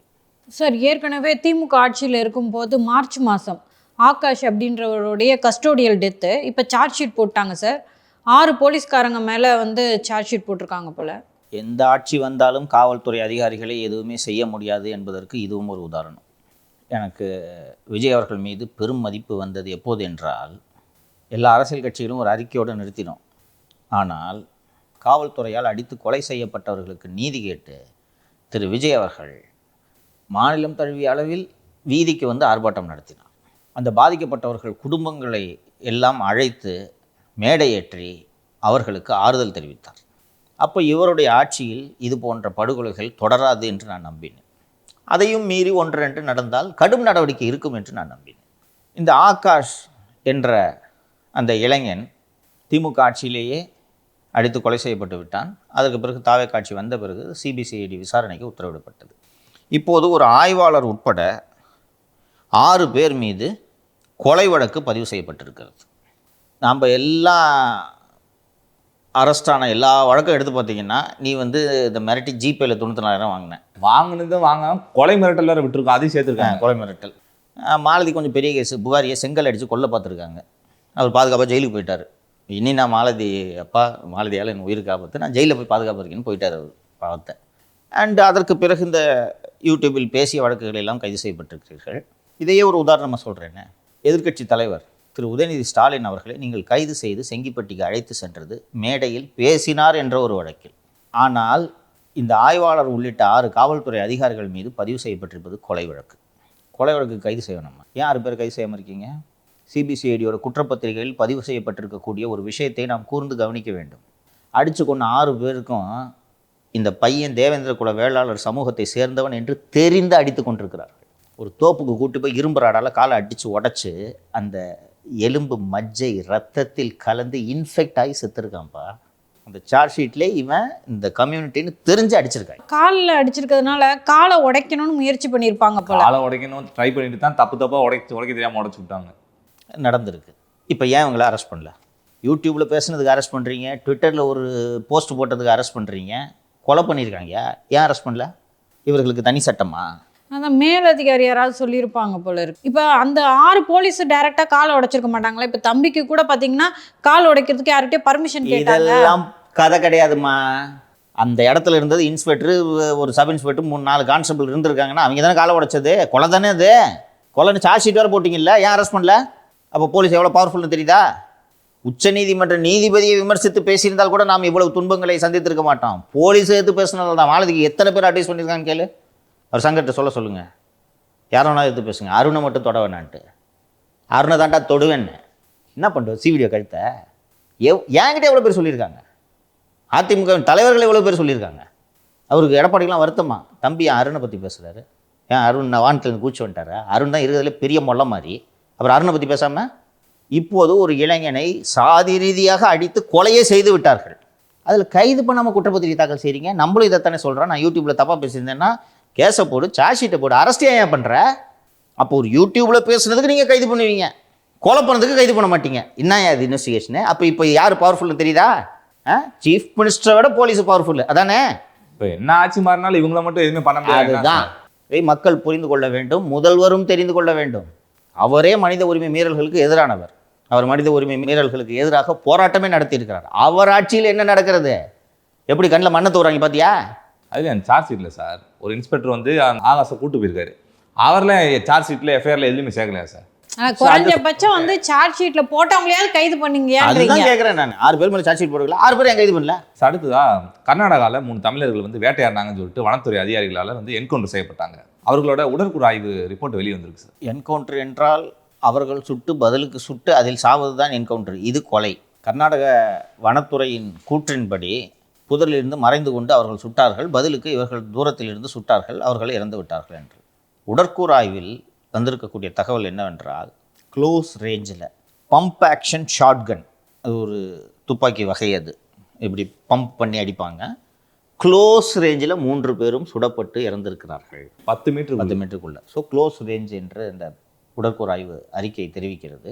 பாட்டாளி மக்கள் கட்சியின் தலைவர் திரு அன்புமணி ராமதாஸ் அவர்கள் மட்டும்தான் தொடர்ந்து இந்த விஷயத்தை வலியுறுத்தி கொண்டே இருக்கிறார். சிபிஐ விசாரணைக்கு தமிழக அரசு கோரிக்கை வைக்க வேண்டும் என்று நாமும் சொல்லி கொண்டிருக்கிறோம். இப்போ இந்த உடற்கூறு ஆய்வில் வந்துருச்சு. ஒரு ஃபேரான விசாரணை நடப்பதற்கு சிபிஐ விசாரணைக்கு உத்தரவிடுவது அந்த அரசுக்கும் நன்மதிப்பையும் நற்பெயரையும் ஈட்டித்தரும். கர்நாடக முதல்வர் திரு சிவகுமார் அவர்கள் மேகதாது அணை கட்டுவது உங்களுக்கும் நல்லது, வீணாகும் மழைநீரை தேக்கி வைக்கிறோம் என்றெல்லாம் சொல்கிறார். அதில் உண்மையும் இருக்கலாம், நான் அதை மறுக்கலை. மழை தண்ணி வீணாகுதுன்றார். இன்னொன்று, அவர்கள் குறிப்பிடுவது இது பெங்களூர் மக்களின் குடிநீர் வசதிக்காக நாங்கள் இந்த அணையை கட்டுகிறோம்ன்றாங்க. அதில் நியாயங்கள் இருக்கலாம், அது பேசி விவாதிக்கக்கூடியது. அப்படி இருக்கும்போது இங்கிருந்து சிபிஐ விசாரணைக்கு உத்தரவிடுங்கள் என்று கோரிக்கை எழுகிறது. அதை நாங்கள் பரிசீலிக்கிறோம்னு சொல்லலாம். எங்கள் விவகாரங்களை நீங்கள் தலையிடாதீங்கன்னு பேசுவது இரு மாநிலங்களுக்கு இடையே பகையைத்தான் வளர்க்கும். ஸோ தமிழக அரசு முதற்கட்டமாக கர்நாடக முதலமைச்சருக்கு இந்த மாதிரி உடற்கூறு ஆய்வில் இப்படி வந்திருப்பதாக நாங்கள் அறிகிறோம், நீங்கள் இதை சிபிஐ விசாரணைக்கு உத்தரவிடுங்கள் என்று கடிதம் எழுத வேண்டும். தேவைப்பட்டால் ஏற்கனவே நாம் பேசியது போல கர்நாடக உயர்நீதிமன்றத்தில் சிபிஐ விசாரணை கோரி வழக்கே அரசு சார்பில் தொடுக்க வேண்டும் என்று நான் வைக்கிறேன். தார்மீக ரீதியாக இதை செய்ய வேண்டும் என்பதெல்லாம் தாண்டி பொலிட்டிக்கலாகவும் இது விஜய் அவர்களுக்கு ஒரு நல்ல நன்மதிப்பை பெற்றுத்தரும். நம்ம உரிமைகளுக்காக விஜய் மாநிலம் தாண்டி போராடுகிறார். இன்னொன்று, உங்களது பிரதமர் ஆசைக்கும் அது உதவும் என்பதை மனதில் வைத்துக் கொள்ளுங்கள். பிரதமர் ஆசைன்னு ஆரம்பிச்சிட்டிங்க சார். விகடன் கவர் ஸ்டோரியில் வர வந்திருக்கு, காங்கிரஸுக்கு கல்தா உருவாகிறதா தேசிய வெற்றி கழகம் அப்படின்னு சொல்லிட்டு. சமீப காலமாக என்று சொல்வதற்குள் ஒரே வாரத்திற்குள் தாவேக அமைச்சர்கள் செங்கோட்டையன், ஜெகதீஸ்வரி, ஸ்ரீநாத், மரிய வில்சன், லயலாமணி, திருப்பத்தூர் எம்எல்ஏ ஸ்ரீனிவாச சேதுபதி எல்லாம் ஒன்றாக ஒருமித்த குரலில் டெல்லியை ஆழ்வார் இப்படிலாம் பேசுனாங்க. கவனிச்சிங்களா? ஏன் இது இயல்பாக நடந்ததா? இயல்பாகலாம் எப்படி சார் நடக்கும்? சரி, இதற்கு காங்கிரஸ் தரப்பில் என்ன எதிர்வினை வந்தது? மாணிக்கம் தாக்கூர்னா என்ன கூட தான் பிரதமர்னு சொல்றாங்க. மாணிக்கம் தாக்கூர் அவர்கள் சொல்லியிருக்காரு சார், இன்னும் ரசிகர் மனப்பான்மையிலே அவங்க பேசிட்டு இருக்காங்க அப்படின்னு சொல்லி. இப்படி ரசிகர் மனப்பான்மையில் இருக்கிறவங்க கிட்ட எதுக்குப்பா போய் நீங்கள் ஆட்சியில் பங்கு கேட்டுட்டு உட்காந்துக்கிட்டு அட்டைப்பூச்சி மாரி பிடிச்சின்னுக்கிறீங்க? போங்க, நீங்கள் தான் பெரிய படித்த பண்ணையார்கள் ஆயிற்றே, பண்பாளர்கள் ஆயிற்றே, ரசிகர் கூட்டத்துக்கிட்ட போய் ஏன் உட்காந்துட்ருக்கீங்க? என்னவென்றால் அடிமடியிலேயே வேட்டை வைக்கிறார்கள். அவர்கள் ராகுலை பிரதமர் வேட்பாளர் என்கிறார்கள், இவர்கள் விஜயை பிரதமர் என்கிறார்கள். சரி, இது சாத்தியமா சொல்லு? குஜராத்திலிருந்து ஒருத்தர் முதலமைச்சராக இருந்து பிரதமராக போகும்போது தமிழ்நாட்டிலேருந்து ஒருத்தரால் போக முடியாதா? சாத்தியம். எப்போது சாத்தியம்? யாருக்கும் மெஜாரிட்டி கிடைக்காமல் விஜய்க்கு ஒரு 80 சீட் இருந்தால், 80 எம்பிக்கள். நரசிம்மராவ் தலைமையில் அப்போது அரசு நடந்து கொண்டிருந்தது. 91 முதல் 96 காங்கிரஸ் அரசு வீழ்த்தப்பட்டது. வீழ்த்தப்பட்டதும் யாருக்கும் மெஜாரிட்டி இல்லாத ஒரு நிலை உருவாக்கியது. அப்போது காங்கிரஸ் அல்லாத இதர கட்சிகள் எல்லாம் சேர்ந்து ஐக்கிய முன்னணி என்று ஒரு முன்னணியை உருவாக்கின. யாரை பிரதமராக்கலாம் என்று யோசித்த போது மேற்கு வங்கத்தின் முதலமைச்சராக இருந்த திரு ஜோதிபாஸ் அவர்களை பிரதமராக்கலாம் என்று சொல்லும்போது மார்க்சிஸ்ட் கம்யூனிஸ்ட் கட்சி, விளங்காத கட்சி, இதனால தான் விளங்காமல் போச்சு, மார்க்சிஸ்ட் கம்யூனிஸ்ட் கட்சியின் பொலிட் பியூரோ கூடி இப்படி மெஜாரிட்டி இல்லாத அரசில் நாம் பங்கேற்பது தவறு, நாங்கள் ஜோதி பாசு கொடுக்க மாட்டோம் என்று தீர்மானம் போட்டதும் அவர் கட்சியை மீறி அவர் செயல்பட மாட்டார், விட்டுவிட்டார். இந்திய கம்யூனிஸ்ட் கட்சி பங்கேற்றது, இந்த முத்தரசன் டீம் பங்கேற்றது.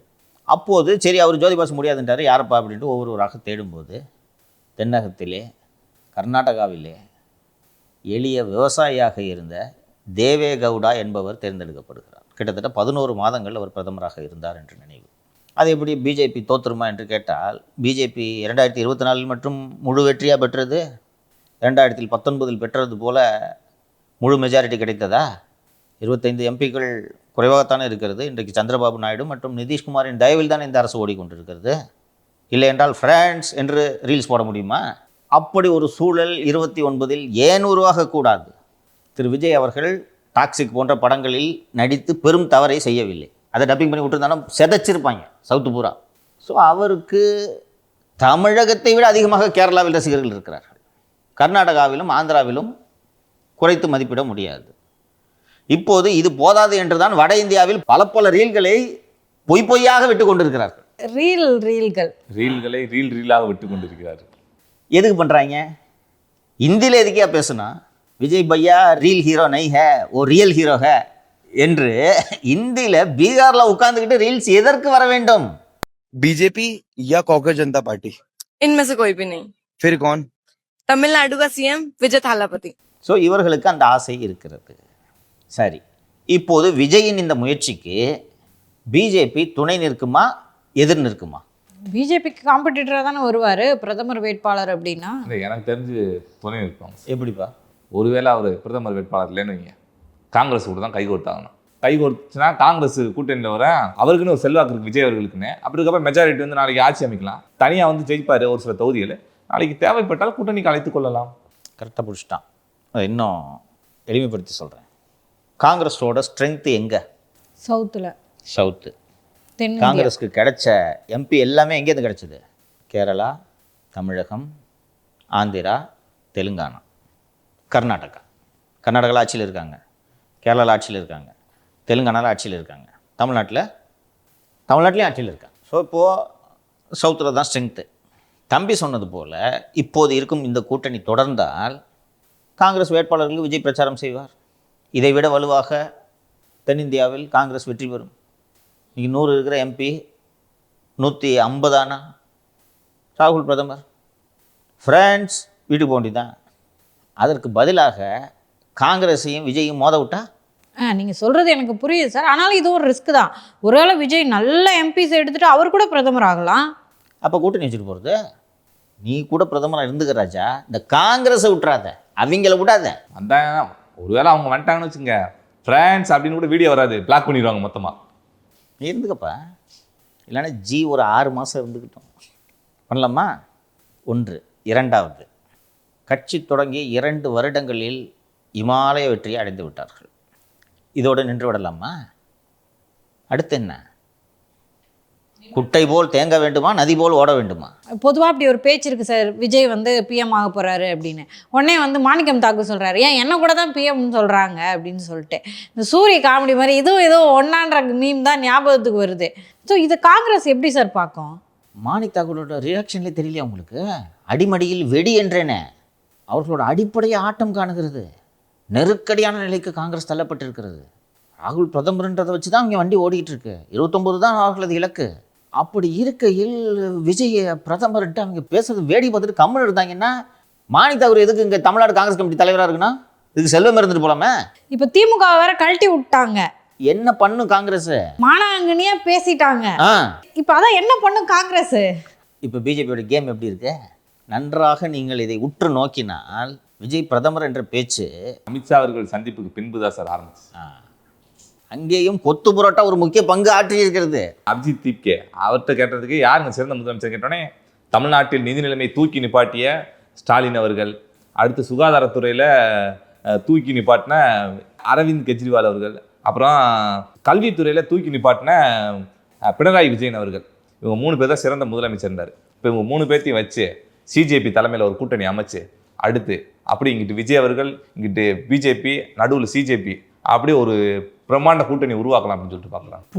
கோ பேக் டு 1996. இப்படித்தான் யுனைடெட் ஃப்ரண்ட் அப்போது உருவானது.